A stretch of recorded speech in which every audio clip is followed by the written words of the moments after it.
Hello friends, IGNOU ഫോക്കസിലേക്ക് എല്ലാവർക്കും സ്വാഗതം.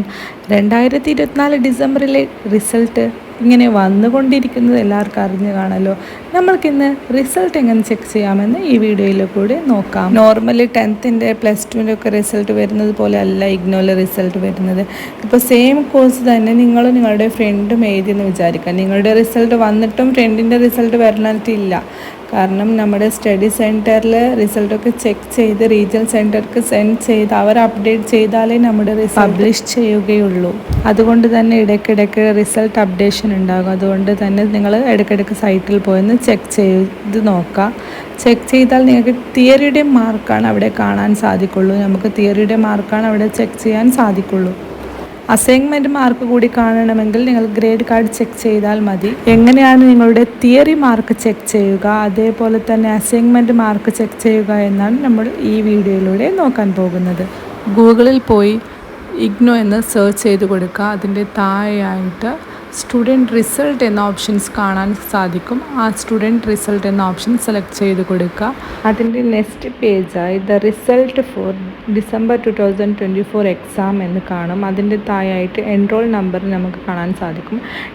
നിങ്ങൾ ഏതിൻ്റെ റിസൾട്ടാണ് സെർച്ച് ചെയ്യുന്നത് ആ എൻറോൾ നമ്പർ അടിച്ചു കൊടുക്കുക. എന്നിട്ടാകുമ്പോൾ ആ റിസൾട്ട് പബ്ലിഷ് ചെയ്തിട്ടുണ്ടെങ്കിൽ അവിടെ നമുക്ക് റിസൾട്ട് കാണാൻ സാധിക്കും. ഞാനിവിടെ ഒരു എൻറോൾ നമ്പർ അടിച്ചിട്ട് കൊടുത്തിട്ടുണ്ട്. അതിൽ പബ്ലിഷ് ചെയ്യാത്തത് കൊണ്ടാണ് നമുക്കിപ്പോൾ റിസൾട്ട് കാണാൻ സാധിക്കാത്തത്.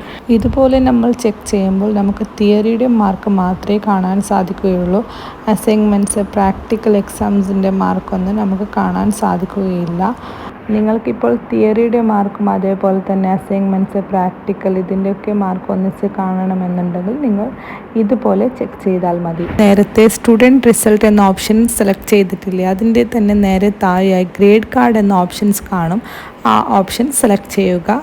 അപ്പോൾ ഇങ്ങനെ ഒരു പേജ് കാണാൻ സാധിക്കും. അതിൽ ഗ്രേഡ് കാർഡ് സ്റ്റാറ്റസ് 4 എന്നൊരു ഓപ്ഷൻസിൽ നമ്മൾ ഏത് കോഴ്സസിൻ്റെ റിസൾട്ടാണ് സെർച്ച് ചെയ്യുന്നത് അത് സെലക്ട് ചെയ്യുക. അത് സെലക്ട് ചെയ്യുമ്പോൾ ഇവിടെ കുറേ പ്രോഗ്രാംസ് നമുക്ക് കാണാൻ സാധിക്കും. BCA, MCA ന്യൂ, അങ്ങനെ അതിൻ്റെ താഴെയായിട്ട് BCom, BSc അങ്ങനത്തെ പ്രോഗ്രാംസ്, അതിൻ്റെ താഴെയായിട്ട് CBSE പ്രോഗ്രാംസ്, അതിൻ്റെ താഴെയായിട്ട് അതർ പ്രോഗ്രാംസ്. നിങ്ങൾ ഏത് സബ്ജക്റ്റിൻ്റെയാണ് ഗ്രേഡ് കാർഡ് ചെക്ക് ചെയ്യാൻ ഉദ്ദേശിക്കുന്നത് ആ ഒരു സബ്ജക്റ്റിൻ്റെ ഓപ്ഷൻസ് സെലക്ട് ചെയ്ത് കൊടുക്കുക. ഇപ്പോൾ നിങ്ങൾ ചെക്ക് ചെയ്യുന്ന ഗ്രേഡ് കാർഡ് MCom, MBA അതുപോലത്തെ പ്രോഗ്രാമിൻ്റേതാണെങ്കിൽ നിങ്ങൾ അതർ പ്രോഗ്രാം സെലക്ട് ചെയ്യുക. അതർ പ്രോഗ്രാം സെലക്ട് ചെയ്യുമ്പോൾ അതിൻ്റെ താഴെയായി പ്രോഗ്രാം കോഡ് എന്നൊരു ഓപ്ഷൻ വന്നിട്ടുണ്ടാകും. അപ്പോൾ നമ്മൾ ഏത് പ്രോഗ്രാം കോഡിൻ്റെയാണ് ഏത് പ്രോഗ്രാമിൻ്റെയാണ് നമ്മൾ ഗ്രേഡ് കാർഡ് ചെക്ക് ചെയ്യുന്നത്. ഇപ്പോൾ MCom ആണെങ്കിൽ MCom, MC ആണെങ്കിൽ MC. അപ്പോൾ അതിൽ എല്ലാ പ്രോഗ്രാംസും നമുക്കിപ്പോൾ കാണാൻ സാധിക്കും. അതിൻ്റെ കോഴ്സ് കോഡ് കാണാൻ സാധിക്കും. ആ കോഴ്സ് കോഡ് അവിടെ സെലക്ട് ചെയ്ത് കൊടുക്കുക. അതിൻ്റെ താഴെയായിട്ട് എൻറോൾ നമ്പർ സെലക്ട് ചെയ്ത് കൊടുക്കുക.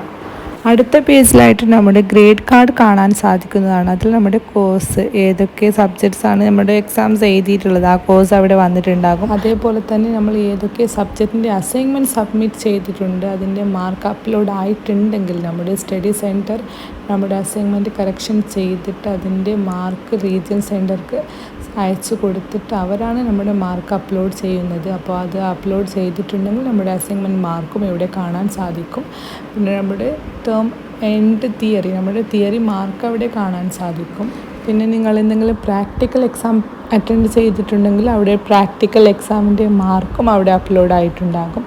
പിന്നെ ലാസ്റ്റ് വൺ സ്റ്റാറ്റസ് ഇപ്പോൾ നമ്മുടെ അസൈൻമെൻറ്റ് മാർക്ക് മാത്രമാണ് അപ്ലോഡ് ആയിട്ടുണ്ടെങ്കിൽ അവിടെ നോട്ട് കംപ്ലീറ്റഡ് എന്നായിരിക്കും കാണിക്കുന്നത്. അതേപോലെ തന്നെ ഇപ്പോൾ നമ്മൾ അസൈൻമെൻറ്റ് വെച്ചിട്ട് നമ്മൾ എക്സാം അറ്റൻഡ് ചെയ്തതിൽ നമ്മൾ ഫെയിലായി, അപ്പോഴും അവിടെ കാണിക്കുക നോട്ട് കംപ്ലീറ്റഡ് എന്ന് തന്നെയായിരിക്കും. ഇപ്പോൾ നമ്മുടെ തിയറി എക്സാമിൻ്റെ മാർക്ക് അപ്ലോഡായി, പക്ഷെ നമ്മുടെ അസൈൻമെൻറ്റ് മാർക്ക് അപ്ലോഡ് ആയിട്ടില്ല. ആ ഒരു സിറ്റുവേഷനിലും അവിടെ സ്റ്റാറ്റസ് കാണിക്കുക നോട്ട് കംപ്ലീറ്റഡ് എന്ന് തന്നെയായിരിക്കും.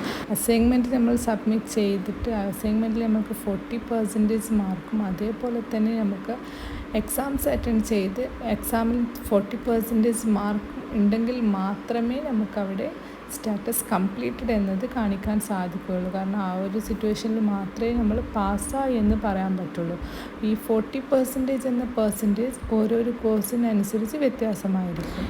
എല്ലാ കോഴ്സിൻ്റെയും പാസിംഗ് മാർക്കിൻ്റെ വീഡിയോ ഡീറ്റെയിൽ ആയിട്ട് അടുത്ത് തന്നെ ചെയ്യുന്നതാണ്. ഈ വീഡിയോ നിങ്ങൾക്ക് ഉപകാരപ്പെട്ടെങ്കിൽ ചാനൽ സബ്സ്ക്രൈബ് ചെയ്യാനും ഷെയർ ചെയ്യാനും ലൈക്ക് ചെയ്യാനും കമൻറ്റ് ചെയ്യാനും മറക്കരുത്. താങ്ക്